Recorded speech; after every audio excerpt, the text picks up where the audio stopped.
ಎಲ್ಲರಿಗೂ ನಮಸ್ಕಾರ. Help in Kannada YouTube ಚಾನಲ್ಗೆ ಸ್ವಾಗತ. ಇವತ್ತಿನ ಈ ವಿಡಿಯೋದಲ್ಲಿ ಇನ್ಕಮ್ ಟ್ಯಾಕ್ಸ್ ರಿಟರ್ನ್ಸ್ ಅನ್ನು ಆನ್ಲೈನ್ ನಲ್ಲಿ ಹೇಗೆ ಭರ್ತಿ ಮಾಡೋದು ಅನ್ನೋದನ್ನ ತೋರಿಸ್ಕೊಡ್ತೀನಿ. ಈ ವಿಡಿಯೋ ಶುರು ಮಾಡೋದಕ್ಕಿಂತ ಮುಂಚೆ ನನ್ನದೊಂದು ವಿನಂತಿ, ನೀವೇನಾದರೂ ನಮ್ಮ ಚಾನಲ್ ಅನ್ನು ಮೊದಲನೇ ಬಾರಿಗೆ ನೋಡ್ತಾ ಇದ್ರೆ ಅಥವಾ ಇಲ್ಲಿ ತನಕ ನಮ್ಮ ಚಾನಲ್ ಅನ್ನು ಸಬ್ಸ್ಕ್ರೈಬ್ ಮಾಡ್ಕೊಂಡಿಲ್ಲ ಅಂತಂದ್ರೆ ದಯವಿಟ್ಟು ನಮ್ಮ ಚಾನಲ್ ಅನ್ನು ಸಬ್ಸ್ಕ್ರೈಬ್ ಮಾಡ್ಕೊಳ್ಳಿ. ಹಾಗೆ ಪಕ್ಕದಲ್ಲಿರುವ ಬೆಲ್ ಬಟನ್ ಅನ್ನು ಒತ್ತುವ ಮೂಲಕ ನೋಟಿಫಿಕೇಶನ್ ಅನ್ನು ಸಹ ಆನ್ ಮಾಡ್ಕೊಳ್ಳಿ ಅಂತ ಹೇಳ್ತಾ ಈ ವಿಡಿಯೋವನ್ನು ಶುರು ಮಾಡೋಣ. ನೋಡಿ ಸ್ನೇಹಿತರೆ, ನಮ್ಮ ಭಾರತ ಸರ್ಕಾರದ ಇನ್ಕಮ್ ಟ್ಯಾಕ್ಸ್ ಡಿಪಾರ್ಟ್ಮೆಂಟ್ ಅವರು ಈಗಾಗಲೇ ಹೊಸ ಒಂದು ವೆಬ್ಸೈಟ್ ಅನ್ನು ಲಾಂಚ್ ಮಾಡಿದ್ದಾರೆ. ಈ ವೆಬ್ಸೈಟ್ ಮುಖಾಂತರ ನೀವು ನಿಮ್ಮ ಇನ್ಕಮ್ ಟ್ಯಾಕ್ಸ್ ರಿಟರ್ನ್ಸ್ ಅನ್ನು ಫೈಲ್ ಮಾಡಬಹುದು, ಅಲ್ಲದೆ ಹೊಸ ಪಾನ್ ಕಾರ್ಡ್ ಅನ್ನ ಮಾಡ್ಕೊಳ್ಬಹುದು, ನಿಮ್ಮ ಆಧಾರ್ ಕಾರ್ಡ್ ಮತ್ತೆ ಪಾನ್ ನಂಬರ್ ನ ಲಿಂಕ್ ಮಾಡ್ಕೋಬಹುದು. ಹೀಗೆ ಹಲವಾರು ಸೇವೆಗಳನ್ನ ನೀವು ಈ ವೆಬ್ಸೈಟ್ ಮುಖಾಂತರ ಪಡ್ಕೊಳ್ಬಹುದು. ನನ್ನ ಮುಂದಿನ ವಿಡಿಯೋಗಳಲ್ಲಿ ನಿಮಗೆ ಪ್ರತಿಯೊಂದು ಸೇವೆಗಳ ಬಗ್ಗೆ ಬೇರೆ ಬೇರೆ ವಿಡಿಯೋವನ್ನ ನನ್ನ ಚಾನಲ್ ನಲ್ಲಿ ಅಪ್ಲೋಡ್ ಮಾಡ್ತಾ ಹೋಗ್ತೀನಿ. ಇವತ್ತಿನ ಈ ವಿಡಿಯೋದಲ್ಲಿ ಇನ್ಕಮ್ ಟ್ಯಾಕ್ಸ್ ರಿಟರ್ನ್ಸ್ ಅನ್ನ ಹೇಗೆ ಫೈಲ್ ಮಾಡೋದು ಅನ್ನೋದನ್ನ ತಿಳ್ಕೊಳ್ಳೋಣ. ನೇರವಾಗಿ ಕಂಪ್ಯೂಟರ್ ಸ್ಕ್ರೀನಿಗೆ ಹೋಗೋಣ, ಬನ್ನಿ. ನೋಡಿ, ಮೊದಲಿಗೆ ಯಾವುದಾದ್ರೂ ಬ್ರೌಸರ್ನ ಓಪನ್ ಮಾಡಿಕೊಂಡು ಇಲ್ಲಿ ಸರ್ಚ್ ಅಲ್ಲಿ incometax.gov.in ಅಂತ ಟೈಪ್ ಮಾಡಿ ಎಂಟರ್ ಕೊಡಿ. ನೋಡಿ, ಇಲ್ಲಿ ಮೊದಲನೇ ಲಿಂಕ್ www.incometax.gov.in ಈ ವೆಬ್ಸೈಟಿಗೆ ನೀವು ಹೋಗಬೇಕಾಗತ್ತೆ. ಈ ವೆಬ್ಸೈಟ್ ಲಿಂಕ್ ಅನ್ನ ನನ್ನ ವಿಡಿಯೋ ಡಿಸ್ಕ್ರಿಪ್ಷನ್ ಅಲ್ಲಿ ಕೊಟ್ಟಿರ್ತೀನಿ. ಅದರ ಮೇಲೆ ಕ್ಲಿಕ್ ಮಾಡೋ ಮೂಲಕ ನೀವು ನೇರವಾಗಿ ಈ ವೆಬ್ಸೈಟಿಗೆ ಹೋಗಬಹುದು. ನೋಡಿ, ಈ ವೆಬ್ಸೈಟ್ ಲಿಂಕ್ ಮೇಲೆ ಕ್ಲಿಕ್ ಮಾಡ್ತೀನಿ. ನೋಡಿ, ಇನ್ಕಮ್ ಟ್ಯಾಕ್ಸ್ ವೆಬ್ಸೈಟಿಗೆ ಹೋಗುತ್ತೆ. ನೋಡಿ, ಇದು ಹೊಸ ವೆಬ್ಸೈಟ್ ಅನ್ನ ಲಾಂಚ್ ಮಾಡಿರುವಂತದ್ದು. ಮುಂಚೆ ಹಳೆ ವೆಬ್ಸೈಟ್ ಇತ್ತು, ಇದು ಹೊಸ ವೆಬ್ಸೈಟ್ ಇತ್ತೀಚೆಗೆ ಲಾಂಚ್ ಮಾಡಿರುವಂತದ್ದು.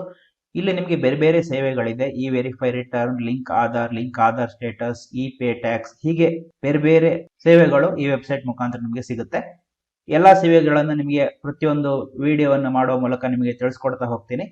ಇವತ್ತಿನ ವಿಡಿಯೋದಲ್ಲಿ ಇನ್ಕಮ್ ಟ್ಯಾಕ್ಸ್ ರಿಟರ್ನ್ ಫೈಲ್ ಮಾಡೋದು ಹೇಗೆ ಅನ್ನೋದನ್ನ ನೋಡೋಣ. ಇಲ್ಲಿ ನೋಡಿ, ಲಾಗಿನ್ ಅಂತ ಇದೆಯಲ್ಲ ಮೇಲ್ಗಡೆ, ಅದ್ರ ಮೇಲೆ ಮೊದಲು ಕ್ಲಿಕ್ ಮಾಡಿ. ನೋಡಿ, ಎಂಟರ್ ಯುವರ್ ಯೂಸರ್ ಐಡಿ, ನಿಮ್ಮ ಯೂಸರ್ ಐಡಿಯನ್ನು ಇಲ್ಲಿ ಟೈಪ್ ಮಾಡಬೇಕಾಗುತ್ತೆ. ಯೂಸರ್ ಐಡಿ ನಿಮ್ಮ ಪಾನ್ ನಂಬರ್ ನ ಟೈಪ್ ಮಾಡಬಹುದು ಅಥವಾ ನಿಮ್ಮ ಆಧಾರ್ ಸಂಖ್ಯೆಯನ್ನ ಟೈಪ್ ಮಾಡಬಹುದು. ನೀವು ಮೊದಲನೇ ಬಾರಿಗೆ ಇನ್ಕಮ್ ಟ್ಯಾಕ್ಸ್ ರಿಟರ್ನ್ಸ್ ಅನ್ನ ಫೈಲ್ ಮಾಡ್ತಾ ಇದ್ರೆ ಮೊದಲು ರಿಜಿಸ್ಟರ್ ಆಗಬೇಕಾಗುತ್ತೆ. ಇಲ್ಲಿ ರಿಜಿಸ್ಟರ್ ಅಂತ ಇದೆಯಲ್ಲ, ಅದ್ರ ಮೇಲೆ ಕ್ಲಿಕ್ ಮಾಡಿಕೊಂಡು ನಿಮ್ಮ ಪ್ಯಾನ್ ನಂಬರ್ ಅನ್ನು ಕೊಟ್ಟು ರಿಜಿಸ್ಟರ್ ಆಗಬಹುದು. ನಾನು ಈಗಾಗಲೇ ರಿಜಿಸ್ಟರ್ ಆಗಿದ್ದೀನಿ, ಹಾಗಾಗಿ ನನ್ನ ಪಾನ್ ಸಂಖ್ಯೆಯಲ್ಲಿ ಟೈಪ್ ಮಾಡ್ತೀನಿ. ಪಾನ್ ನಂಬರ್ ನ ಟೈಪ್ ಮಾಡಿದ ನಂತರ ಇಲ್ಲಿ ಕಂಟಿನ್ಯೂ ಅಂತ ಇದೆ, ಅದರ ಮೇಲೆ ಕ್ಲಿಕ್ ಮಾಡಿ. ಈಗ ಪಾಸ್ವರ್ಡ್ ಅನ್ನು ಕೇಳುತ್ತೆ, ಪಾಸ್ವರ್ಡ್ ಅನ್ನು ಟೈಪ್ ಮಾಡಿ. ಪಾಸ್ವರ್ಡ್ ಒಂದು ವೇಳೆ ನೆನಪೋಗಿದ್ರೆ ಇಲ್ಲಿ ಫಾರ್ಗಾಟ್ ಪಾಸ್ವರ್ಡ್ ಅಂತ ಇದೆಯಲ್ಲ, ಇದ್ರ ಮೇಲೆ ಕ್ಲಿಕ್ ಮಾಡಿಕೊಂಡು ನಿಮ್ಮ ಮೊಬೈಲಿಗೆ ಒಂದು OTP ಬರುತ್ತೆ. ಆ OTP ನ ತಿರ್ಗಾ ಟೈಪ್ ಮಾಡೋ ಮೂಲಕ ಹೊಸ ಪಾಸ್ವರ್ಡ್ ಅನ್ನು ನೀವು ಕ್ರಿಯೇಟ್ ಮಾಡ್ಕೋಬಹುದು. ಈಗ ಪಾಸ್ವರ್ಡ್ ಅನ್ನು ಟೈಪ್ ಮಾಡ್ತೀನಿ. ಇಲ್ಲಿ please confirm your secure access message ಅಂತ ಇದೆ, ಅದರ ಮೇಲೆ ಕ್ಲಿಕ್ ಮಾಡಿಕೊಂಡು ಈಗ ಕಂಟಿನ್ಯೂ ಅಂತ ಕೊಡಿ. ನೋಡಿ, ಲಾಗಿನ್ ಆಗಿದ್ದೀವಿ. ಇಲ್ಲಿ ನಿಮ್ಮ ಕಾಂಟ್ಯಾಕ್ಟ್ ಡೀಟೇಲ್ಸ್ ಇರಬಹುದು, ಬ್ಯಾಂಕ್ ಅಕೌಂಟ್ ಇರಬಹುದು, ಇವೆಲ್ಲವನ್ನ ನೀವು ಅಪ್ಡೇಟ್ ಮಾಡ್ಕೊಳ್ಬಹುದು. ನಂದು ಈಗಾಗಲೇ ಅಪ್ಡೇಟ್ ಆಗಿದೆ, ಹಾಗಾಗಿ ಅಪ್ಡೇಟ್ ಅಂತ ಕೊಡಲ್ಲ ನಾನು. ನೋಡಿ, file your return for the year ended on 31st March 2021. ನೋಡಿ, ಫಾರ್ ಅಸೆಸ್ಮೆಂಟ್ ಇಯರ್ 1 ಏಪ್ರಿಲ್ 2021 ರಿಂದ 31 ಮಾರ್ಚ್ 2022. ಈ ಅಸೆಸ್ಮೆಂಟ್ ಇಯರ್ ಗೆ ನಾವು ಇನ್ಕಮ್ ಟ್ಯಾಕ್ಸ್ ರಿಟರ್ನ್ ಫೈಲ್ ಮಾಡ್ತಾ ಇದೀವಿ. ಫೈಲ್ ನಾವು ಅಂತ ಇದೆಯಲ್ಲ, ಅದರ ಮೇಲೆ ಕ್ಲಿಕ್ ಮಾಡಿ. ನೋಡಿ, ಸಿಲೆಕ್ಟ್ ಅಸೆಸ್ಮೆಂಟ್ ಇಯರ್ ಅಂತ ಕೇಳುತ್ತೆ. ಇಲ್ಲಿ ಪಕ್ಕದಲ್ಲಿ ಒಂದು ಬಾಣದ ಗುರುತು ಕಾಣ್ತಾ ಇದೆ, ಅದರ ಮೇಲೆ ಕ್ಲಿಕ್ ಮಾಡ್ಕೊಂಡ್ರೆ ನೀವು ಅಸೆಸ್ಮೆಂಟ್ ಇಯರ್ ನ ಆಯ್ಕೆ ಮಾಡ್ಕೋಬಹುದು. ಕರೆಂಟ್ ಅಸೆಸ್ಮೆಂಟ್ ಇಯರ್ ಅಂದ್ರೆ 2021-22 ಇದನ್ನ ಆಯ್ಕೆ ಮಾಡ್ಕೊಳ್ಳಿ. ಈಗ ನೋಡಿ, select mode of filing, online ಮತ್ತೆ ಆಫ್ಲೈನ್ ಎರಡಿದೆ. ನಾನು ಆನ್ಲೈನ್ ಅನ್ನು ಆಯ್ಕೆ ಮಾಡ್ಕೋತೀನಿ. ಆನ್ಲೈನ್ ಅಲ್ಲಿ ತುಂಬಾ ಈಸಿಯಾಗಿ ನೀವು ಫೈಲ್ ಮಾಡಬಹುದು. ನೆಕ್ಸ್ಟ್ ಕಂಟಿನ್ಯೂ ಅಂತ ಇದೆ, ಅದರ ಮೇಲೆ ಕ್ಲಿಕ್ ಮಾಡಿ. ನೋಡಿ, you have saved draft of income tax return pending or submission ಅಂತ ಇದೆ. ನೀವೇನಾದ್ರೂ ಈಗಾಗಲೇ ಅರ್ಧಂಬರ್ಧ ಫೈಲ್ ಮಾಡಿ ಸೇವ್ ಮಾಡಿದ್ರೆ ಇಲ್ಲಿ ಸೇವ್ಡ್ ಡ್ರಾಫ್ಟ್ ಅಲ್ಲಿ ಇರುತ್ತೆ, ಅದರ ಮೇಲೆ ತಿರ್ಗಾ ಕ್ಲಿಕ್ ಮಾಡಿಕೊಂಡು ಪುನಃ ನೀವು ಅದನ್ನ ಮುಂದುವರ್ಸ್ಕೊಂಡು ಹೋಗ್ಬಹುದು. ನಾನು ಈಗಾಗಲೇ ಯಾವುದು ಸೇವ್ ಮಾಡಿಲ್ಲ, ಈಗ ಹೊಸದಾಗಿ ಫೈಲ್ ಮಾಡ್ತಾ ಇದ್ದೀನಿ, ಹಾಗಾಗಿ ಸ್ಟಾರ್ಟ್ ನ್ಯೂ ಫೈಲಿಂಗ್ ಅಂತ ಇದೆಯಲ್ಲ, ಅದ್ರ ಮೇಲೆ ಕ್ಲಿಕ್ ಮಾಡ್ತೀನಿ. ನೋಡಿ, ಇಲ್ಲಿ 3 ಆಯ್ಕೆ ಬರುತ್ತೆ. Please select the status applicable to you to proceed further. ಇಲ್ಲಿ ಇಂಡಿವಿಜುವಲ್, HUF ಮತ್ತೆ ಅದರ್ಸ್ ಅಂತ ಬರುತ್ತೆ. ನೀವು ಇಂಡಿವಿಜುವಲ್ ಅನ್ನು ಆಯ್ಕೆ ಮಾಡಿಕೊಂಡು ಕಂಟಿನ್ಯೂ ಅಂತ ಕೊಡಿ. ಈಗ ಸಿಲೆಕ್ಟ್ ITR ಫಾರ್ಮ್ ಅಂತ ಇದೆ, ಇಲ್ಲಿ ಬಾಣದ ಗುರುತು ಮೇಲೆ ಕ್ಲಿಕ್ ಮಾಡಿದ್ರೆ ನಿಮಗೆ ITR 1, ITR 2, ITR 3 ಹೀಗೆ ITR 7 ವರೆಗೂ ಬರುತ್ತೆ. ನೀವು ಇದರಲ್ಲಿ ITR 1 ಅಂತ ಇದೆಯಲ್ಲ, ಇದನ್ನ ಆಯ್ಕೆ ಮಾಡ್ಕೋಬೇಕು. ಇದ್ರ ಬಗ್ಗೆ ನಿಮ್ಗೆ ಹೆಚ್ಚಿನ ಮಾಹಿತಿ ಬೇಕಂದ್ರೆ ಇಲ್ಲಿ help me decide which ITR form to file ಅಂತ ಇದೆ, ಇದ್ರ ಮೇಲೆ ಕ್ಲಿಕ್ ಮಾಡಿದ್ರೆ ಪ್ರೊಸೀಡ್ ಅಂತ ಇದೆಯಲ್ಲ, ಇದ್ರ ಮೇಲೆ ಕ್ಲಿಕ್ ಮಾಡಿದ್ರೆ ಇಲ್ಲಿ ಕಂಟಿನ್ಯೂ ಅಂತ ಕೊಡಿ. ನೋಡಿ, ಇಲ್ಲಿ ಎಲ್ಲಾ ಮಾಹಿತಿ ಇದೆ. ITR 1 ಯಾರಿಗೆ ಅಪ್ಲೈ ಆಗುತ್ತೆ, ITR 2, ITR 3, ITR 4 ಹೀಗೆಲ್ಲ ಮಾಹಿತಿ ಇದೆ. ಇದನ್ನ ನೀವು ಓದ್ಕೋಬಹುದು. ನನಗೆ ಸಾಧ್ಯ ಆದ್ರೆ ಇದರ ಮೇಲೆ ನಾನೊಂದು ವಿಡಿಯೋ ಮಾಡಿ ನಿಮಗೆ ತಿಳಿಸ್ಕೊಡ್ತೀನಿ. ಈಗ ಬ್ಯಾಕ್ ಅಂತ ಕ್ಲಿಕ್ ಮಾಡ್ತೀನಿ, ಪುನಃ ಬ್ಯಾಕ್ ಹೋಗುತ್ತೆ. ಈಗ ITR 1 ಅನ್ನು ಆಯ್ಕೆ ಮಾಡ್ಕೋತೀನಿ. ನೋಡಿ ಇಲ್ಲಿ ಕೆಲವೊಂದಿಷ್ಟು ಮಾಹಿತಿಗಳಿದೆ, ಇದನ್ನ ಓದ್ಕೊಳ್ಳಿ. ಅಂದ್ರೆ ITR1 ಯಾರಿಗೆ ಅಪ್ಲೈ ಆಗುತ್ತೆ ಅಂತ ಕೊಟ್ಟಿದ್ದಾರೆ. ಈಗ ಪ್ರೊಸೀಡ್ ವಿತ್ ITR1 ಅಂತ ಇದೆ, ಅದರ ಮೇಲೆ ಕ್ಲಿಕ್ ಮಾಡ್ತೀನಿ. ನೋಡಿ ಇನ್ನೊಂದು ವಿಂಡೋ ಓಪನ್ ಆಗುತ್ತೆ. ಇಲ್ಲಿ ಲೆಟ್ ಅಸ್ ಗೆಟ್ ಸ್ಟಾರ್ಟೆಡ್ ಅಂತ ಇದೆ, ಅದರ ಮೇಲೆ ಕ್ಲಿಕ್ ಮಾಡ್ತೀನಿ. Are you filing the income tax return for any of the following reason ಅಂತ ಇದೆ ನೋಡಿ. ಅಂದ್ರೆ ನೀವು ಇನ್ಕಮ್ ಟ್ಯಾಕ್ಸ್ ಅನ್ನು ಈ ಕೆಳಗಿನ ಯಾವ್ದಾದ್ರು ಕಾರಣಕ್ಕಾಗಿ ಫೈಲ್ ಮಾಡ್ತಾ ಇದೀರ ಅಂತ ಕೇಳ್ತಾರೆ. ನೀವೆಲ್ಲವನ್ನು ಓದ್ಕೊಳ್ಳಿ. ಇವ್ ಯಾವುದೇ ಅಪ್ಲೈ ಆಗಲ್ಲ ನಮಗೆ. ಅದರ್ಸ್ ಅಂತ ಇದೆಯಲ್ಲ ಅದನ್ನ ಆಯ್ಕೆ ಮಾಡ್ಕೊಳ್ಬೇಕಾಗುತ್ತೆ. ನಾನು ಈಗಾಗಲೇ ಆಯ್ಕೆ ಮಾಡ್ಕೊಂಡಿದ್ದೀನಿ. ಕಂಟಿನ್ಯೂ ಅಂತ ಕೊಡ್ತೀನಿ. ನೋಡಿ, we have pre-filled your return based on information available with the income tax department. Please confirm that the details in each section are correct to proceed. ನೋಡಿ, ನಾವು ಈಗಾಗಲೇ ನಮ್ಮಲ್ಲಿರುವಂತ ಮಾಹಿತಿಯನ್ನು ಉಪಯೋಗಿಸಿಕೊಂಡು ನಿಮ್ಮ ಇನ್ಕಮ್ ಟ್ಯಾಕ್ಸ್ ರಿಟರ್ನ್ಸ್ ಫಾರ್ಮ್ ಅನ್ನ ಭರ್ತಿ ಮಾಡಿದೀವಿ. ಅದು ಸರಿ ಇದೆಯಾ ಇಲ್ಲೋ ಅಂತ ನೋಡಿಕೊಂಡು ಮುಂದೆ ಪ್ರೊಸೀಡ್ ಮಾಡಿ ಅಂತ ಇದೆ. ಓಕೆ ಅಂತ ಕೊಡ್ತೀನಿ. ನೋಡಿ ಇಲ್ಲಿ ಕೆಳಗಡೆ ಬನ್ನಿ. ಪರ್ಸನಲ್ ಇನ್ಫಾರ್ಮೇಶನ್ ಸರಿಯಾಗಿದೆಯಾ ಇಲ್ಲೋ ಅಂತ ಒಂದ್ಸತಿ ನೋಡ್ಕೊಳ್ಳಿ. ಇದ್ರ ಮೇಲೆ ಕ್ಲಿಕ್ ಮಾಡಿ. ನೋಡಿ, ನಿಮ್ಮ ಪರ್ಸನಲ್ ಇನ್ಫಾರ್ಮೇಶನ್ ಲೋಡ್ ಆಗುತ್ತೆ. ನೋಡಿ, ಇಲ್ಲ ನಿಮ್ಮ ಹೆಸರು, ಪ್ಯಾನ್ ನಂಬರು, ಆಧಾರ್ ಸಂಖ್ಯೆ, ಡೇಟ್ ಆಫ್ ಬರ್ತ್ ಎಲ್ಲ ಇರುತ್ತೆ. ಕಾಂಟ್ಯಾಕ್ಟ್ ಡೀಟೇಲ್ಸ್ ಸಹ ಇದೆ. ಇವೆಲ್ಲವನ್ನು ಒಂದ್ಸತಿ ನೋಡ್ಕೊಳ್ಳಿ. Are you opting for new tax regime ಅಂತ ಇದೆ, ನಾನು ಅಂತ ಕೊಡ್ತೀನಿ. ನೆಕ್ಸ್ಟ್ ಕೆಳಗಡೆ ಬಂದ್ರೆ ನೋಡಿ, kindly ensure that at least one bank account is pre validated for transfer of refund. ಅಂದ್ರೆ ನಿಮ್ಗೆ ಇನ್ಕಮ್ ಟ್ಯಾಕ್ಸ್ ರಿಟರ್ನ್ಸ್ ಫೈಲ್ ಮಾಡಿದ್ಮೇಲೆ ರಿಫಂಡ್ ಅಮೌಂಟ್ ಏನಾದ್ರು ಕೊಡಬೇಕಂದ್ರೆ ಯಾವ ಬ್ಯಾಂಕಿಗೆ ಹಾಕಬೇಕು ಅದನ್ನ ಆಯ್ಕೆ ಮಾಡ್ಕೊಳ್ಳಿ ಅಂತ ಇದೆ. ಇಲ್ಲಿ ನಂದು 2 ಬ್ಯಾಂಕ್ ಅಕೌಂಟ್ ಕಾಣ್ತಾ ಇದೆ. ನಾನು ಒಂದನ್ನ ಆಯ್ಕೆ ಮಾಡ್ಕೊಳ್ತೀನಿ. ಅದರಲ್ಲಿ 2 ವ್ಯಾಲಿಡೇಟ್ ಆಗಿದೆ. ನೀವು ಇನ್ನೊಂದು ಬ್ಯಾಂಕ್ ಅಕೌಂಟ್ ಆಡ್ ಮಾಡ್ಬೇಕಂದ್ರೆ ಇಲ್ಲಿ ಆಡ್ ಅನದರ್ ಅಂತ ಇದೆ, ಅದ್ರ ಮೇಲೆ ಕ್ಲಿಕ್ ಮಾಡ್ಕೊಂಡು ಇನ್ನೊಂದು ಬ್ಯಾಂಕ್ ಅಕೌಂಟ್ ಸಹ ಆಡ್ ಮಾಡಬಹುದು. ಈಗ ಕಂಟಿನ್ಯೂ ಅಂತ ಕೊಡ್ತೀನಿ. ನೋಡಿ, ಕನ್ಫರ್ಮ್ ಅಂದ್ರೆ ಪರ್ಸನಲ್ ಇನ್ಫಾರ್ಮೇಶನ್ ಎಲ್ಲ ಕನ್ಫರ್ಮ್ ಆಗಿದೆ. ಈಗ ನೆಕ್ಸ್ಟ್ ನೋಡಿ, ಗ್ರಾಸ್ ಟೋಟಲ್ ಇನ್ಕಮ್. ನಿಮ್ಮ ಟೋಟಲ್ ಇನ್ಕಮ್ ಅನ್ನ ಕನ್ಫರ್ಮ್ ಮಾಡಬೇಕು. ಇದ್ರ ಮೇಲೆ ಕ್ಲಿಕ್ ಮಾಡ್ತೀನಿ.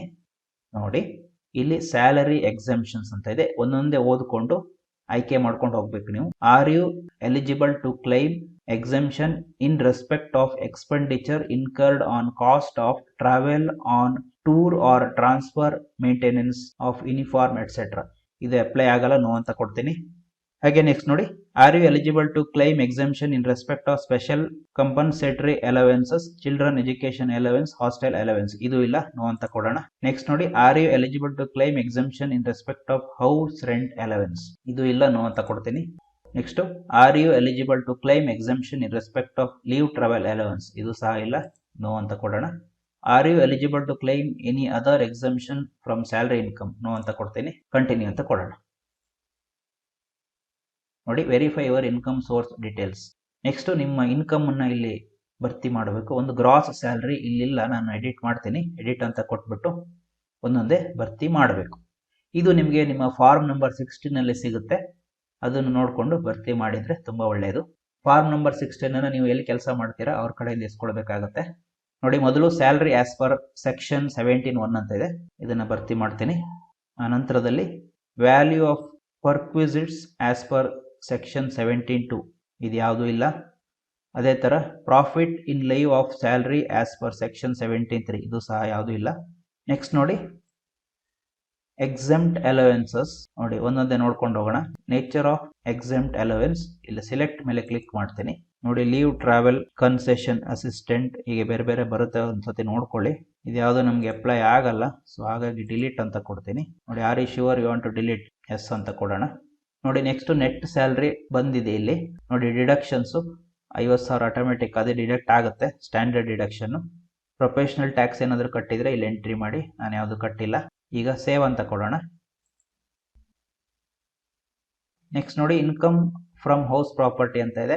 ನಿಮ್ದು ಯಾವ್ದಾದ್ರು ಬಾಡಿಗೆ ಮನೆ ಇದ್ರೆ ಅದರಿಂದ ಬಂದಿರೋ ಬಾಡಿಗೆ ಇನ್ಕಮ್ ಅನ್ನು ಇಲ್ಲಿ ತೋರಿಸಬಹುದು. ಇದನ್ನ ಎಡಿಟ್ ಮಾಡ್ತೀನಿ. ನೋಡಿ, ಟೈಪ್ ಆಫ್ ಹೌಸ್ ಪ್ರಾಪರ್ಟಿ. ನೋಡಿ, ಸೆಲ್ಫ್ ಆಕ್ಯುಪೈಡ್. ಆ ಮನೆಯಲ್ಲಿ ನೀವೇ ಇದ್ರೆ ಸೆಲ್ಫ್ ಆಕ್ಯುಪೈಡ್ ಅಂತ ಕೊಡಿ. ಬೇರೆಯವರಿಗೆ ಬಾಡಿಗೆ ಕೊಟ್ಟಿದ್ರೆ ಲೆಟ್ ಔಟ್ ಅಂತ ಆಯ್ಕೆ ಮಾಡ್ಕೊಳ್ಳಿ.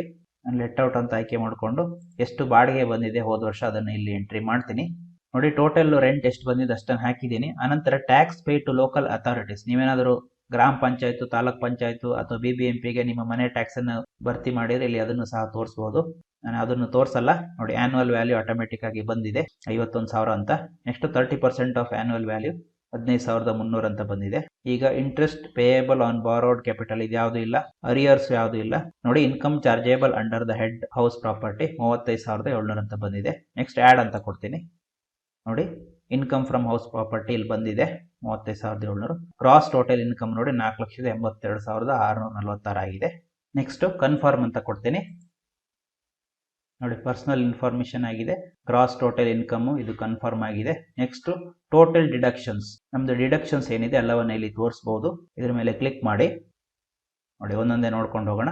R you eligible to claim any deduction for donation paid, ಅಂದ್ರೆ ನೀವೇನಾದರೂ ಡೊನೇಷನ್ ಕೊಟ್ಟಿದ್ರೆ ಅದನ್ನ ಇಲ್ಲಿ ತೋರಿಸಬಹುದು. ನೋ ಅಂತ ಕೊಡ್ತೀನಿ. Next are you eligible to claim any deductions for donation paid for scientific research or rural development, ಅಂದ್ರೆ ನೀವು ಸೈಂಟಿಫಿಕ್ ರಿಸರ್ಚ್ ಅಥವಾ ರೂರಲ್ ಡೆವಲಪ್ಮೆಂಟ್ ಗೆ ಏನಾದರೂ ಡೊನೇಷನ್ ಕೊಟ್ಟಿದ್ರೆ ಇಲ್ಲಿ ಎಸ್ ಅಂತ ಕೊಟ್ಟು ಆ ಅಮೌಂಟ್ ಅನ್ನ ಮೆನ್ಷನ್ ಮಾಡಬಹುದು. ನಾನು ಯಾವುದೇ ಡೊನೇಷನ್ ಕೊಟ್ಟಿಲ್ಲ, ನೋ ಅಂತ ಕೊಡ್ತೀನಿ. Are you eligible to claim deductions under section 80GG, ನೋಡಿ ಇಲ್ಲಿ ಕ್ಲಿಕ್ ಮಾಡ್ತೀನಿ. 80GG ಏನಂತ ಬರುತ್ತೆ ನೋಡಿ. If you do not receive house rent allowance you may claim benefit of rent paid to the landlord, ಅಂದ್ರೆ ನೀವು ಬಾಡಿಗೆ ಮನೆಯಲ್ಲಿ ಇದ್ರೆ ಅದನ್ನ ಇಲ್ಲಿ ತೋರಿಸಬಹುದು. ಬಾಡಿಗೆ ಮನೆ ಅಲ್ಲ, ಹಾಗಾಗಿ ನೋ ಅಂತ ಕೊಡ್ತೀನಿ. ನೆಕ್ಸ್ಟ್ ನೋಡಿ, are you eligible to claim deductions in respect of payment made towards life insurance premium ಅಥವಾ ಪಬ್ಲಿಕ್ ಪ್ರೊವಿಡೆಂಟ್ ಫಂಡ್ ಅಥವಾ 5 years tax saver fixed deposit, ಅಂದ್ರೆ ನಿಮ್ದೇನಾದ್ರೂ LIC ಇದ್ರೆ ಅಥವಾ ಪಬ್ಲಿಕ್ ಪ್ರೊವಿಡೆಂಟ್ ಫಂಡ್ ಇದ್ರೆ ಅಥವಾ 5 ವರ್ಷದ್ದು ಫಿಕ್ಸ್ಡ್ ಡೆಪಾಸಿಟ್ ಇದ್ರೆ ಇಲ್ಲಿ ನೀವು ಎಸ್ ಅಂತ ಆಯ್ಕೆ ಮಾಡ್ಕೊಳ್ಳಿ. ನಾನು ಎಸ್ ಅಂತ ಆಯ್ಕೆ ಮಾಡ್ಕೋತೀನಿ, ಯಾಕಂದ್ರೆ ನಂದು LIC ಎಲ್ಲ ಇದೆ. ಸೆಕ್ಷನ್ 80C ಬಗ್ಗೆ ನಿಮ್ಗೆ ಏನಾದ್ರು ಮಾಹಿತಿ ಬೇಕಂದ್ರೆ ಇದ್ರ ಮೇಲೆ ಕ್ಲಿಕ್ ಮಾಡಿ ಎಸ್ ಅಂತ ಕೊಡಿ. ನೋಡಿ, you will be redirected to e filing portal, please click on yes to continue further. Yes ಅಂತ ಕೊಡ್ತೀನಿ. ನೋಡಿ 80C ಅಂಡರ್ ಏನೇನು ಡಿಡಕ್ಷನ್ಸ್ ಇದೆ ಎಲ್ಲ ಇಲ್ಲಿ ಬರುತ್ತೆ, ನಿಮಗೆ ನೋಡ್ಕೊಳ್ಳಿ ಒಂದ್ಸತಿ. ನೋಡಿ 80C ಅಂಡರ್ ಎಷ್ಟು ಅಮೌಂಟ್ ಬರುತ್ತೆ ಅದನ್ನ ಇಲ್ಲಿ ಟೈಪ್ ಮಾಡಿ. ಒಟ್ಟಿಗೆ 1,53,923 ರೂಪಾಯಿ 80C ಅಂಡರ್ ಬರುತ್ತೆ. ನೆಕ್ಸ್ಟ್ ನೋಡಿ, are you eligible to claim deduction under 80CCD, ಅಂದ್ರೆ contribution to pension scheme of central government by employer. ನಮ್ದು ಯಾವುದು ಪೆನ್ಷನ್ ಸ್ಕೀಮ್ ಇಲ್ಲ, ಹಾಗಾಗಿ ನೋ ಅಂತ ಆಯ್ಕೆ ಮಾಡ್ಕೋತೀನಿ. ನೆಕ್ಸ್ಟ್ ನೋಡಿ, are you eligible to claim deduction in respect of payments made towards medical insurance premium or preventive health checkup or medical expenditure for specified individuals, ಅಂದ್ರೆ ನಿಮ್ದು ಏನಾದ್ರೂ ಮೆಡಿಕಲ್ ಇನ್ಶೂರೆನ್ಸ್ ಇದ್ರೆ ಅಥವಾ ಮೆಡಿಕಲ್ ಚೆಕ್ಅಪ್ ಗೆ ನೀವು ಹಣ ಖರ್ಚು ಮಾಡಿದ್ರೆ ಅದನ್ನ ಇಲ್ಲಿ ತೋರಿಸಬಹುದು. ನಮ್ದು ಯಾವುದು ಮೆಡಿಕಲ್ ಚೆಕ್ಅಪ್ ಅಥವಾ ಇನ್ಶೂರೆನ್ಸ್ ಯಾವುದು ಇಲ್ಲ, ನೋ ಅಂತ ಆಯ್ಕೆ ಮಾಡ್ಕೋತೀನಿ. ನೋಡಿ next, are you eligible to claim deduction in respect of payment made towards interest on loan taken for higher education for self and relative, ಅಂದ್ರೆ ನಿಮ್ದು ಏನಾದ್ರು ಹೈಯರ್ ಎಜುಕೇಶನ್ ಲೋನ್ ಇದ್ರೆ ಅದರ ಇಂಟ್ರೆಸ್ಟ್ ಅನ್ನ ನೀವು ಇಲ್ಲಿ ತೋರಿಸಬಹುದು. ನಂದು ಯಾವ್ದು ಲೋನ್ ಇಲ್ಲ, ನೋ ಅಂತ ಆಯ್ಕೆ ಮಾಡ್ಕೋತೀನಿ. Are you eligible to claim any other deductions, ನಿಮ್ದು ಬೇರೆ ಇನ್ನೇನಾದರೂ ಡಿಡಕ್ಷನ್ಸ್ ಇದ್ರೆ ಇಲ್ಲಿ ಎಸ್ ಅಂತ ಆಯ್ಕೆ ಮಾಡ್ಕೊಳ್ಳಿ, ಇಲ್ಲಾಂದ್ರೆ ನೋ ಅಂತ ಆಯ್ಕೆ ಮಾಡ್ಕೊಳ್ಳಿ. ನೋ ಅಂತ ಆಯ್ಕೆ ಮಾಡ್ಕೊಂಡ್ರೆ ಕೆಳಗಡೆ ಆಪ್ಷನ್ ಹೋಗುತ್ತೆ, ನಾನು ಎಸ್ ಅಂತ ಆಯ್ಕೆ ಮಾಡ್ಕೊಳ್ತೀನಿ. ಕೆಲವೊಂದು ಆಪ್ಷನ್ಸ್ಗಳು ಹೊಸದಾಗಿ ಬರುತ್ತೆ, ನೋಡಿ ಒಂದೊಂದೇ ನೋಡ್ತಾ ಹೋಗೋಣ. 80CCC ಅಂದ್ರೆ payment in respect pension fund, ಅಂದ್ರೆ ಪೆನ್ಷನ್ ಫಂಡಿಗೆ ನೀವೇನಾದ್ರೂ ಪೇಮೆಂಟ್ ಮಾಡಿದ್ರೆ ಇಲ್ಲಿ ಟಿಕ್ ಮಾಡ್ಕೊಂಡು ಅಮೌಂಟ್ ಅನ್ನ ಟೈಪ್ ಮಾಡಿ, ನಂದು ಯಾವುದು ಇಲ್ಲ. ಹಾಗೆ 80CCD ಅಂದ್ರೆ contribution to pension scheme of central government, ಅಂದ್ರೆ ಯಾವ್ದಾದ್ರು ಸೆಂಟ್ರಲ್ ಗವರ್ಮೆಂಟ್ ಪೆನ್ಷನ್ ಸ್ಕೀಮಿಗೆ ನೀವು ಹಣ ತೊಡಗಿಸಿದ್ರೆ ಇಲ್ಲಿ ನೀವು ತೋರಿಸಬಹುದು. ನೆಕ್ಸ್ಟ್ ನೋಡಿ 80CCD ಅಂದ್ರೆ contribution to pension scheme of central government, ಇದು ನನಗೆ ಅಪ್ಲೈ ಆಗಲ್ಲ. Next 80DD maintenance including medical treatment of a dependent who is person with disability, ಅಂದ್ರೆ ನಿಮ್ಮ ಮನೇಲಿ ಯಾರಾದ್ರೂ ಡಿಸೆಬಿಲಿಟಿ ಇದ್ದವ್ರು ಇದ್ರೆ ಅವರಿಗೆ ಏನಾದ್ರೂ ನೀವು ಮೆಡಿಕಲ್ ಟ್ರೀಟ್ಮೆಂಟ್ ಕೊಟ್ಟಿದ್ರೆ ಅದನ್ನ ಇಲ್ಲಿ ತೋರಿಸಬಹುದು. ನೆಕ್ಸ್ಟ್ 80DDB ಅಂದ್ರೆ medical treatment of specified disease, ಅಂದ್ರೆ ಕೆಲವೊಂದು ಸ್ಪೆಸಿಫೈಡ್ ಡಿಸೀಸ್ ಕಾಯಿಲೆಗಳಿಗೆ ಏನಾದ್ರೂ ಮೆಡಿಕಲ್ ಟ್ರೀಟ್ಮೆಂಟ್ ತಗೊಂಡಿದ್ರೆ ಇಲ್ಲಿ ತೋರಿಸಬಹುದು. Next 80EE interest on loan taken for residential house property, ನಿಮ್ದು ಏನಾದ್ರೂ ಹೌಸಿಂಗ್ ಲೋನ್ ಇದ್ರೆ ಅದರ ಇಂಟ್ರೆಸ್ಟ್ ಅನ್ನ ನೀವು ಇಲ್ಲಿ ತೋರಿಸಬಹುದು. ನಂದು ಇದೆ, ಹಾಗಾಗಿ ಇಲ್ಲಿ ಆಯ್ಕೆ ಮಾಡ್ಕೋತೀನಿ. ನೋಡಿ ಇವೆರಡರಲ್ಲಿ ಯಾವ್ದಾದ್ರು ಒಂದನ್ನು ಮಾತ್ರ ನೀವು ತೋರಿಸಬಹುದು, ಎರಡು ತೋರ್ಸಕ್ಕಾಗಲ್ಲ. 80EE ತೋರಿಸಬಹುದು ಅಥವಾ 80EE ತೋರಿಸಬಹುದು. ನಾನು ಒಂದನ್ನು ತೋರಿಸಿದ್ದೀನಿ ಸಾಕು. ಆನಂತರ 80EEB deduction in respect of purchase of electric vehicle, ನೀವೇನಾದ್ರೂ ಎಲೆಕ್ಟ್ರಿಕ್ ವಾಹನವನ್ನ ಖರೀದಿ ಮಾಡಿದ್ರೆ ಆ ಅಮೌಂಟ್ ಅನ್ನು ಇಲ್ಲಿ ತೋರಿಸಬಹುದು. ನೆಕ್ಸ್ಟ್ 80GGC ಅಂದ್ರೆ ಡೊನೇಷನ್ ಟು ಪೊಲಿಟಿಕಲ್ ಪಾರ್ಟಿ, ನೀವೇನಾದ್ರೂ ಪೊಲಿಟಿಕಲ್ ಪಾರ್ಟಿಗೆ ಹಣ ಕೊಟ್ಟಿದ್ರೆ ಅದನ್ನ ಇಲ್ಲಿ ತೋರಿಸಬಹುದು. ನೆಕ್ಸ್ಟ್ 80TTA ಅಂದ್ರೆ interest on saving bank account in case of other than resident senior citizens, ಅಂದ್ರೆ ನಿಮ್ಮ ಸೇವಿಂಗ್ ಬ್ಯಾಂಕ್ ಅಕೌಂಟ್ ಅಲ್ಲಿ ಬಂದಿರೋ ಬಡ್ಡಿಯನ್ನು ಇಲ್ಲಿ ತೋರಿಸಬಹುದು. ನೋಡಿ 80U in case of A person with disability, ಅಂದ್ರೆ ನೀವೇನಾದರೂ ಅಂಗವಿಕಲರಾಗಿದ್ದಲ್ಲಿ ನಿಮ್ಗೆ ಇಲ್ಲಿ ಬೆನಿಫಿಟ್ ಇದೆ.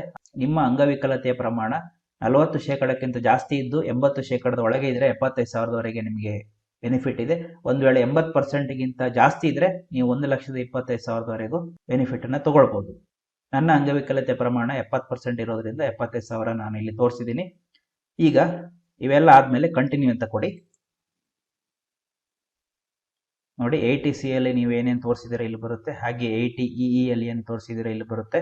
ನೋಡಿ 80C ಅಲ್ಲಿ ನಾನು 1,53,923 ತೋರಿಸಿದ್ದೀನಿ, ಆದರೆ ನಮಗೆ 1,50,000ವರೆಗೆ ಬೆನಿಫಿಟ್ ಇದೆ. ಅದಕ್ಕಿಂತ ಜಾಸ್ತಿ ಆದರೆ ಯಾವುದೇ ಬೆನಿಫಿಟ್ ಇಲ್ಲ.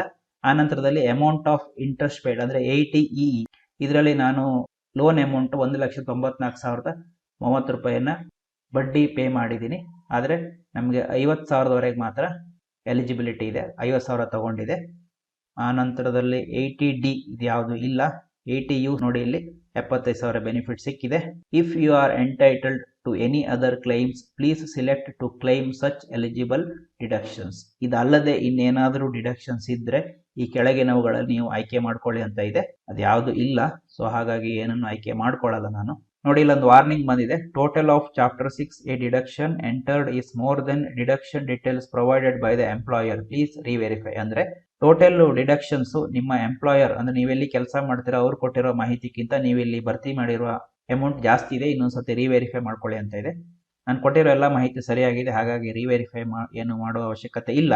ನೋಡಿ ಹೆಚ್ಚಿನ ಮಾಹಿತಿ ಬೇಕಿದ್ರೆ ಇಲ್ಲಿ ಶೋ ಡೀಟೇಲ್ಸ್ ಅಂತ ಇದೆ, ಅದ್ರ ಮೇಲೆ ಕ್ಲಿಕ್ ಮಾಡಿದ್ರೆ ನೋಡಿ ಏನೇನೆಲ್ಲ ಡಿಡಕ್ಷನ್ಸ್ ತೋರಿಸಿದ್ರೆ ಎಲ್ಲವನ್ನು ಇಲ್ಲಿ ನೋಡಬಹುದು. ಎಲ್ಲ ಸರಿಯಾಗಿದೆ, ಸೊ ಕನ್ಫರ್ಮ್ ಅಂತ ಕೊಡ್ತೀನಿ. ನೋಡಿ 3 ಸ್ಟೆಪ್ ಕಂಪ್ಲೀಟ್ ಆಗಿದೆ. Personal information, gross total income, total deductions ಎಲ್ಲ ಕನ್ಫರ್ಮ್ ಆಗಿದೆ.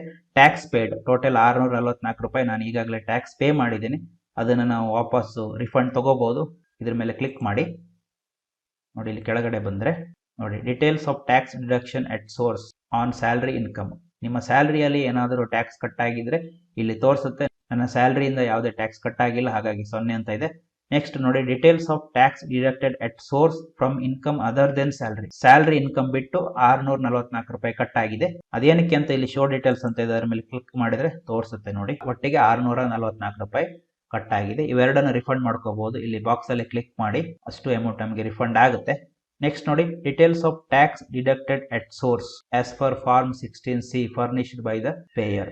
ಅದ್ಯಾವುದು ಕಟ್ ಆಗಿಲ್ಲ. ಅದಲ್ಲದೆ details of tax collected at source ಅದು 0 ಇದೆ. ಅನಂತರ advance tax and self assessment tax payment ಅದು ಯಾವುದು ಇಲ್ಲ.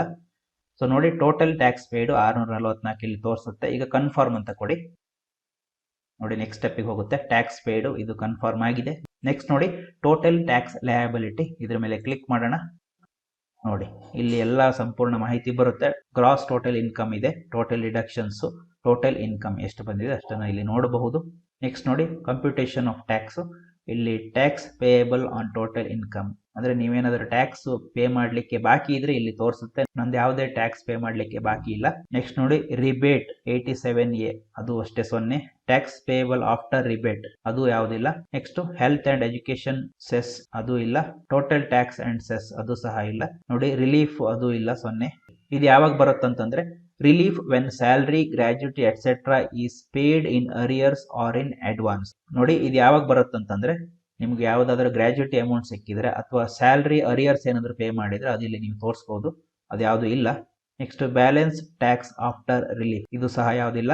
ನೆಕ್ಸ್ಟ್ ನೋಡಿ ಇಂಟ್ರೆಸ್ಟ್ 234A ಅಂದ್ರೆ ನೋಡಿ applicable when return is filed after the due date. After due date ನಂತರ ನೀವು ಇನ್ಕಮ್ ಟ್ಯಾಕ್ಸ್ ಭರ್ತಿ ಮಾಡಿದ್ರೆ ಅದಿಲ್ಲಿ ಹೈಲೈಟ್ ಆಗುತ್ತೆ. ನೆಕ್ಸ್ಟ್ ಇಂಟ್ರೆಸ್ಟ್ 234B ಅಂದ್ರೆ applicable when there is a default in payment of advance tax. ಅಂದ್ರೆ ನೀವೇನಾದ್ರೂ ಅಡ್ವಾನ್ಸ್ ಟ್ಯಾಕ್ಸ್ ಕಟ್ಟಲಿಕ್ಕೆ ಬಾಕಿ ಇದ್ದಲ್ಲಿ ಕಟ್ಟಲಿಲ್ಲ ಅಂತಂದ್ರೆ ಅದಿಲ್ಲಿ ಬರುತ್ತೆ. ನೆಕ್ಸ್ಟ್ ಇಂಟ್ರೆಸ್ಟ್ 234C ನೋಡಿ applicable when there is A short fall in payment of quarterly advance tax. ಅದು ಅಷ್ಟೇ, ನೀವು 3 ತಿಂಗಳಿಗೆ ಒಂದ್ಸತಿ ಟ್ಯಾಕ್ಸ್ ಏನಾದ್ರು ಕಟ್ಟೋದಿದ್ರೆ ಕಟ್ಟಿಲ್ಲ ಅಂತಂದ್ರೆ ಇಲ್ಲಿ ಬರುತ್ತೆ. ನೆಕ್ಸ್ಟ್ ನೋಡಿ fee 234F fees on delay in filling of return ಅಂದ್ರೆ ನೀವೇನಾದ್ರೂ ಇನ್ಕಮ್ ಟ್ಯಾಕ್ಸ್ ರಿಟರ್ನ್ ಫೈಲ್ ಮಾಡೋದು ಲೇಟ್ ಆಗಿದ್ದಲ್ಲಿ ಅದರದ್ದು ಫೀ ಸಹ ಇಲ್ಲಿ ಬರುತ್ತೆ. ನಮ್ದು ಯಾವುದು ನಾವು ಲೇಟ್ ಮಾಡಿಲ್ಲ, ಲಾಸ್ಟ್ ಡೇಟ್ ಒಳಗೆ ಕಟ್ತಾ ಇದೀವಿ. ನೆಕ್ಸ್ಟ್ ನೋಡಿ total interest on fee payable ಅದು ಸಹ ಯಾವುದು ಇಲ್ಲ. Next total tax fee and interest ಅದು ಯಾವುದು ಇಲ್ಲ. ಕನ್ಫರ್ಮ್ ಅಂತ ಕೊಡ್ತೀನಿ. ನೋಡಿ ಎಲ್ಲ 5 ಸ್ಟೆಪ್ ಕಂಪ್ಲೀಟ್ ಆಗಿದೆ. ಪರ್ಸನಲ್ ಇನ್ಫಾರ್ಮೇಶನ್ ಕನ್ಫರ್ಮ್ ಆಗಿದೆ, ಗ್ರಾಸ್ ಟೋಟಲ್ ಇನ್ಕಮ್ ಕನ್ಫರ್ಮ್ ಆಗಿದೆ, ಟೋಟಲ್ ಡಿಡಕ್ಷನ್ ಕನ್ಫರ್ಮ್ ಆಗಿದೆ, ಟ್ಯಾಕ್ಸ್ ಪೇಡ್ ಕನ್ಫರ್ಮ್ ಆಗಿದೆ, ಟೋಟಲ್ ಟ್ಯಾಕ್ಸ್ ಲಯಬಿಲಿಟಿ ಅದು ಕನ್ಫರ್ಮ್ ಆಗಿದೆ. ಈಗ ಪ್ರೊಸೀಡ್ ಅಂತ ಕೊಡೋಣ. You are eligible for a refund of 640 ಅಂದ್ರೆ ನನಗೆ 640 ರೂಪಾಯಿ ರಿಫಂಡ್ ಬರುತ್ತೆ. ಈಗ ನೋಡಿ ನೀವು ತುಂಬಿರುವ ಎಲ್ಲ ಮಾಹಿತಿ ಬರುತ್ತೆ, ಒಂದ್ಸತಿ ನೋಡ್ಕೊಳ್ಳಿ. ಅಂದ್ರೆ total gross income, total deductions, total taxable income, ಹಾಗೆ total tax fee and interest, total tax paid, refund amount ಎಲ್ಲವನ್ನ ತೋರಿಸುತ್ತೆ. ಎಲ್ಲ ಒಂದ್ಸತಿ ನೋಡ್ಕೊಂಡು ತಪ್ಪಿದ್ದಲ್ಲಿ ರಿಟರ್ನ್ ಸಮ್ಮರಿ ಅಂತ ಅಲ್ಲಿ ಹೋಗ್ಬಿಟ್ಟು ಚೇಂಜ್ ಮಾಡ್ಕೋಬಹುದು. ನಮ್ದೆಲ್ಲ ಸರಿ ಇದೆ. ಪ್ರಿವ್ಯೂ ರಿಟರ್ನ್ ಅಂತ ಇದೆ, ಅದ್ರ ಮೇಲೆ ಕ್ಲಿಕ್ ಮಾಡಿ preview and submit your return. ಇಲ್ಲಿ ಒಂದು ಬಾಕ್ಸ್ ಕಾಣ್ತಾ ಇದೆ, ಅಲ್ಲಿ ಕ್ಲಿಕ್ ಮಾಡಿ ನೋಡಿ, ಅಲ್ಲಿ ನಿಮ್ಮ ಹೆಸರು ಬರುತ್ತೆ, ನಿಮ್ಮ ತಂದೆ ಹೆಸರು ಬರುತ್ತೆ. ಹಾಗೆ ನೋಡಿ this return in my capacity as self ಅಂತ ಇದೆ, ಸೆಲ್ಫ್ ಅನ್ನು ಆಯ್ಕೆ ಮಾಡ್ಕೊಳ್ಳಿ. ನೋಡಿ ಇಲ್ಲಿ ಸೆಲ್ಫ್ ಅಂತಾನೆ ಆಯ್ಕೆ ಮಾಡ್ಕೊಳ್ಳಿ, ರೆಪ್ರೆಸೆಂಟೇಟಿವ್ ಯಾರಿಲ್ಲ. ಆನಂತರ ನಿಮ್ಮ ಪ್ಯಾನ್ ಸಂಖ್ಯೆ ಬರುತ್ತೆ, ಸರಿ ಇದೆ ನೋಡ್ಕೊಳ್ಳಿ. ಆ ನಂತರದಲ್ಲಿ if the return has been prepared by a tax return preparer give further details below. ಅಂದ್ರೆ ನೀವು ಯಾರಾದರೂ CA ಮುಖಾಂತರ ನಿಮ್ಮ ರಿಟರ್ನ್ಸ್ ಫೈಲ್ ಮಾಡಿಸಿದ್ರೆ ಅವರ ಮಾಹಿತಿ ಇಲ್ಲಿ ಕೊಡಬೇಕಾಗುತ್ತೆ. ಸೊ ನಮ್ದು ಯಾವುದು ಇದು ಅಪ್ಲಿಕೇಬಲ್ ಆಗಲ್ಲ. ನೆಕ್ಸ್ಟ್ ಪ್ರೊಸೀಡ್ ಟು ಪ್ರಿವ್ಯೂ ಅಂತ ಇದೆಯಲ್ಲ, ಅದ್ರ ಮೇಲೆ ಕ್ಲಿಕ್ ಮಾಡಿ. ನೋಡಿ ನೀವು ಭರ್ತಿ ಮಾಡಿರುವ ಇನ್ಕಮ್ ಟ್ಯಾಕ್ಸ್ ರಿಟರ್ನ್ ಫೈಲ್ ಪೂರ್ತಿಯಾಗಿ ಇಲ್ಲಿ ಬರುತ್ತೆ, ಒಂದ್ಸತಿ ನೋಡ್ಕೊಳ್ಳಿ. ಈಗ ಪ್ರೊಸೀಡ್ ಟು ವ್ಯಾಲಿಡೇಷನ್ ಅಂತಿದೆಯಲ್ಲ, ಅದ್ರ ಮೇಲೆ ಕ್ಲಿಕ್ ಮಾಡ್ತೀನಿ. ನೋಡಿ ವ್ಯಾಲಿಡೇಷನ್ ಸಕ್ಸಸ್ಫುಲ್ ಆಗಿದೆ, ನೋ ಎರರ್ಸ್ ವ್ಯಾರ್ ಫೌಂಡ್, ಯಾವುದೇ ಒಂದು ಎರರ್ ಇಲ್ಲ. ನೆಕ್ಸ್ಟ್ ಪ್ರೊಸೀಡ್ ಟು ವೆರಿಫಿಕೇಶನ್ ಅಂತ ಇದೆ, ಅದ್ರ ಮೇಲೆ ಕ್ಲಿಕ್ ಮಾಡಿ. ಇಲ್ಲಿ ನೀವು ಭರ್ತಿ ಮಾಡಿರುವ ಇನ್ಕಮ್ ಟ್ಯಾಕ್ಸ್ ರಿಟರ್ನ್ ಫೈಲ್ ಅನ್ನ ವೆರಿಫೈ ಮಾಡ್ಕೋಬೇಕಾಗುತ್ತೆ. ವೆರಿಫೈ ಮಾಡ್ಕೊಳ್ಳಿಕ್ಕೆ 3 ವಿಧಾನಗಳಿವೆ. ಒಂದು ಇ ವೆರಿಫೈ ನೌ, ಅಂದ್ರೆ ಇನ್ಸ್ಟಂಟ್ ಇ ವೆರಿಫಿಕೇಶನ್ ವಯ ಆಧಾರ್ OTP. ನಿಮ್ಮ ಆಧಾರ್ ಸಂಖ್ಯೆಗೆ ಲಿಂಕ್ ಆಗಿರೋ ಮೊಬೈಲ್ ಸಂಖ್ಯೆಗೆ ಒಂದು OTP ಬರುತ್ತೆ, ಅದ್ರ ಮುಖಾಂತರ ನೀವು ವೆರಿಫಿಕೇಶನ್ ಮಾಡ್ಕೋಬಹುದು. ಅಥವಾ e verify later, you can submit the return now and e verify within 120 days of submission. ಅಂದ್ರೆ ಇ ವೆರಿಫೈ ಆ ನಂತರದಲ್ಲೂ ಸಹ ಮಾಡ್ಕೋಬಹುದು. ನೀವು ರಿಟರ್ನ್ ಫೈಲ್ ಮಾಡಿ 120 ದಿನಗಳ ಒಳಗಡೆ ಮಾಡ್ಕೊಳ್ಬೇಕಾಗತ್ತೆ. Next verify via ITRV, you can submit the return now and verify the return by sending a signed ITRV to the income tax department by normal or speed post within 120 days. ಈ ITR fill ಮಾಡಿರೋ ಒಂದು acknowledgement ತಗೊಂಡು ಅದರಲ್ಲಿ sign ಮಾಡಿ ನೀವು post ಮಾಡೋ ಮುಖಾಂತರ ಸಹ ವೆರಿಫೈ ಮಾಡ್ಕೋಬಹುದು. ಬೆಸ್ಟ್ ಆಪ್ಷನ್ ಅಂತಂದ್ರೆ ಇ ವೆರಿಫೈ ವಯ ಆಧಾರ್, ಇದು ಬೆಸ್ಟ್ ಆಪ್ಷನ್. ಹಾಗಾಗಿ ಮೊದಲನೇ ಆಯ್ಕೆ ಇ ವೆರಿಫೈ ನೌ ಅಂತಿದೆಯಲ್ಲ, ಅದನ್ನ ಆಯ್ಕೆ ಮಾಡ್ಕೊಡ್ತೀನಿ. ಕಂಟಿನ್ಯೂ ಅಂತ ಕೊಡಿ. ಈಗ ನೋಡಿ, how do you want to e verify? I would like to verify using OTP on mobile number registered with Aadhaar. ಇಲ್ಲ ಅಂದ್ರೆ I would like to verify using digital signature certificate. ಇಲ್ಲ ಅಂದ್ರೆ ನೀವು generate electronic verification code through net banking ಮುಖಾಂತರ ಸಹ ಮಾಡ್ಕೋಬಹುದು, through bank account ಮುಖಾಂತರ ಮಾಡ್ಕೋಬಹುದು. ಮೊದಲನೇ ಆಯ್ಕೆಯನ್ನ ಆಯ್ಕೆ ಮಾಡ್ಕೊಳ್ಳಿ, ಇದು ಬೆಸ್ಟ್ ಆಪ್ಷನ್. ಇದು ಅಂದ್ರೆ ಆಧಾರ್ ಸಂಖ್ಯೆಗೆ ಲಿಂಕ್ ಆಗಿರೋ ಮೊಬೈಲ್ ನಂಬರ್ಗೆ ಒಂದು OTP ಬರುತ್ತೆ. ಹಾಗಾಗಿ ಮೊದಲನೇ ಆಪ್ಷನ್ ಅನ್ನು ಆಯ್ಕೆ ಮಾಡ್ಕೋತೀನಿ. ನೆಕ್ಸ್ಟ್ ಕಂಟಿನ್ಯೂ ಅಂತ ಕೊಡಿ. ಐ ಅಗ್ರಿ ಅಂತ ಇದೆಯಲ್ಲ, ಇಲ್ಲಿ ಬಾಕ್ಸ್ ಮೇಲೆ ಕ್ಲಿಕ್ ಮಾಡಿ. ಜನರೇಟ್ ಆಧಾರ್ OTP ಅಂತ ಇದೆ, ಅದ್ರ ಮೇಲೆ ಕ್ಲಿಕ್ ಮಾಡಿ. ನೋಡಿ ನಿಮ್ಮ ಮೊಬೈಲ್ ಸಂಖ್ಯೆಗೆ ಒಂದು OTP ಬರುತ್ತೆ, ಅದನ್ನ ಇಲ್ಲಿ ಟೈಪ್ ಮಾಡಿ. OTP ನ ಟೈಪ್ ಮಾಡಿದ ನಂತರ ವ್ಯಾಲಿಡೇಟ್ ಅಂತ ಇದೆ, ಅದರ ಮೇಲೆ ಕ್ಲಿಕ್ ಮಾಡಿ. ನೋಡಿ ಕನ್ಫರ್ಮ್ ಸಬ್ಮಿಷನ್ ಆಫ್ ರಿಟರ್ನ್. ನೋಡಿ please note that once you submit the return you can no longer modify the details. ಒಂದ್ಸತಿ ಸಬ್ಮಿಟ್ ಕ್ಲಿಕ್ ಮಾಡಿದ್ಮೇಲೆ ನೀವು ಮತ್ತೇನು ಚೇಂಜಸ್ ಮಾಡ್ಲಿಕ್ಕೆ ಆಗಲ್ಲ. ನಾನು ಭರ್ತಿ ಮಾಡಿರೋದೆಲ್ಲ ಕರೆಕ್ಟ್ ಆಗಿದೆ, ಹಾಗಾಗಿ ಸಬ್ಮಿಟ್ ಅಂತ ಕೊಡ್ತೀನಿ. ನೋಡಿ you have successfully filed and verified your return. ನೋಡಿ we will notify you on, ನಿಮ್ಮ ಮೊಬೈಲ್ ಸಂಖ್ಯೆಯನ್ನು ನೋಡಬಹುದು, ಅದಲ್ಲದೆ ನಿಮ್ಮ ಜಿಮೇಲ್ ID ಅನ್ನು ನೋಡಬಹುದು. Upon the processing of your return, ನಿಮ್ಗೇನಾದರೂ ರಿಟರ್ನ್ ಅಮೌಂಟ್ ಬರಬೇಕಿದ್ರೆ ನಿಮ್ಮ ಮೊಬೈಲ್ ಸಂಖ್ಯೆ ಮುಖಾಂತರ ಅಥವಾ ನಿಮ್ಮ ಜಿಮೇಲ್ IDಗೆ ನಾವು ಅಪ್ಡೇಟ್ ಮಾಡ್ತೀವಿ ಅಂತ ಇದೆ. ಡೌನ್ಲೋಡ್ ಫಾರ್ಮ್ ಅಂತ ಇದೆ, ಅದನ್ನು ಡೌನ್ಲೋಡ್ ಮಾಡ್ಕೊಳ್ಳೋಣ. ನೋಡಿ ಡೌನ್ಲೋಡ್ ಆಗಿದೆ, ಓಪನ್ ಮಾಡ್ತೀನಿ. ನೋಡಿ ಇದು ನಿಮಗೆ ಇನ್ಕಮ್ ಟ್ಯಾಕ್ಸ್ ರಿಟರ್ನ್ ಫೈಲ್ ಮಾಡಿರೋದಕ್ಕೆ ಅಕ್ನಾಲೆಜ್ಮೆಂಟ್. ಇಲ್ಲಿ ಅಸೆಸ್ಮೆಂಟ್ ಇಯರ್ ನೀವು ಕಾಣಬಹುದು. ಇದರಲ್ಲಿ ನಿಮಗೆ ಟೋಟಲ್ ಇನ್ಕಮ್ ಹಾಗೆ ಟ್ಯಾಕ್ಸ್ ಎಷ್ಟು ಪೇ ಮಾಡಿದರೆ ಎಷ್ಟು ವಾಪಸ್ ಬರಬೇಕು ಎಲ್ಲ ಕಾಣ ಸಿಗುತ್ತೆ. ನೋಡಿ do not send this acknowledgement to CPC Bengaluru. ಈ ಅಕ್ನಾಲೆಜ್ಮೆಂಟ್ ಅನ್ನ ಇನ್ಕಮ್ ಟ್ಯಾಕ್ಸ್ ಆಫೀಸಿಗೆ ಕಳಿಸುವ ಅಗತ್ಯ ಇರಲ್ಲ, ಯಾಕಂದ್ರೆ ನಾವು ಆಲ್ರೆಡಿ ವೆರಿಫೈ ಮಾಡ್ಕೊಂಡಿದೀವಿ. ಹಾಗಾಗಿ ಇದನ್ನ ಯಾರಿಗೂ ಪೋಸ್ಟ್ ಮುಖಾಂತರ ಕಳಿಸುವ ಅಗತ್ಯ ಇಲ್ಲ. ನೋಡಿ ಗೋ ಟು ಡ್ಯಾಶ್ ಬೋರ್ಡ್ ಅಂತ ಇದೆ, ಅದರ ಮೇಲೆ ಕ್ಲಿಕ್ ಮಾಡ್ತೀನಿ. Assessment year 2021-22 filing filed successfully ಅಂತ ಇದೆ. ನೋಡಿದ್ರಲ್ಲ ಸ್ನೇಹಿತರೆ, ಇನ್ಕಮ್ ಟ್ಯಾಕ್ಸ್ ರಿಟರ್ನ್ಸ್ ಅನ್ನ ಫೈಲ್ ಮಾಡೋದು ಹೇಗೆ ಅಂತ.